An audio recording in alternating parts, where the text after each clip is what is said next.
Everyone, আসসালামু আলাইকুম। Welcome to my page কলি কিচেন। আমরা আশা করি সবাই ভালো আছেন। আজও আমি একটি রান্না নিয়ে আসলাম আপনাদের মাঝে। আজকের রেসিপি হলো আলুর ডাল।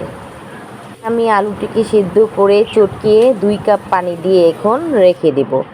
এরপরে আমি একটি প্যান নেব, সামান্য পরিমাণ তেল দিয়ে 4টা ডিম নেব, একটা একটা করে ভাজবো। একটা একটা করে ভাজবো। ডিমগুলো খুব লাল করব না, লাল করলে দেখতে সুন্দর হয়, কিন্তু আমার কাছে মনে হয় লাল করলে পুড়ে পুড়ে যায়, খেতে মজা লাগে না।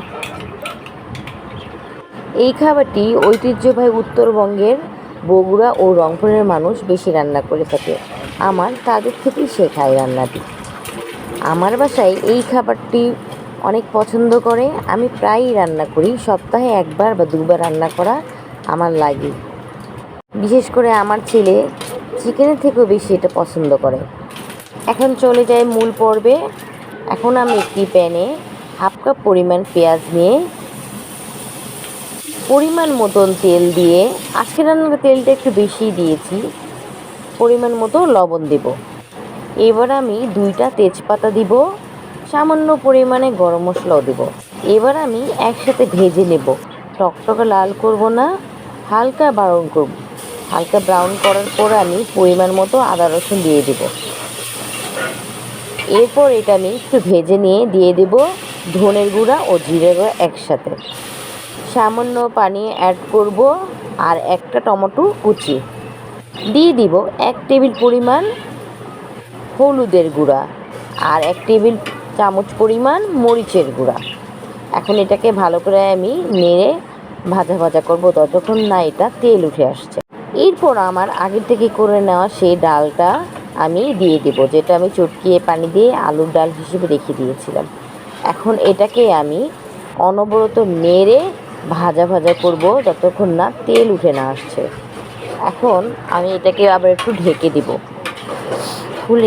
মুখটা খুলে আমি আবার নাড়তে থাকবো।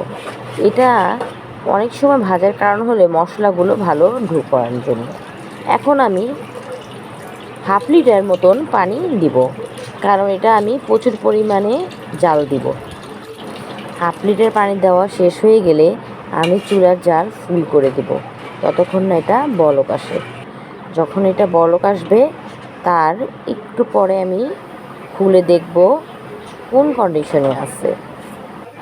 এরপরে আমি একটা একটা করে ডিমের পিসগুলো দিব। বিশেষ করে 10 মিনিটের বেশি ডিমটা না রাখাই ভালো, রাবার হয়ে যায়। ডিমটা দেওয়া হয়ে গেলে এখানে আমার 4টা ডিম ছিল, 8 পিস করছি আমি। এখানে একটু ঢেকে রাখবো। ঢাকনা খুলে দেখেন কি অবস্থা হয়েছে। অনবরত হাফ পানি শুকিয়ে গেছে। এখন আমি দিয়ে দিলাম একটা নুডলসের মশলা, এটা টেস্ট বাড়ায় খাবারের, এই ডালটার। এরপর আমি দিয়ে দিলাম পরিমাণ মতন কয়েকটা কাঁচামরিচ ভেঙে দিলাম। আমার খাবার মতো হয়ে আসছে। এখন আমি দিয়ে দিব ভাজা জিরের গুঁড়ো। ভাজা জিরের গুঁড়োগুলো দেওয়ার পর আমি আর বেশিক্ষণ রাখবো না। এই আমাদের আলুর ডাল হয়ে আসছে। দেখুন, খাবার যদি রান্না হয় মজা হয় তাহলে এক পদই যথেষ্ট, তাই না?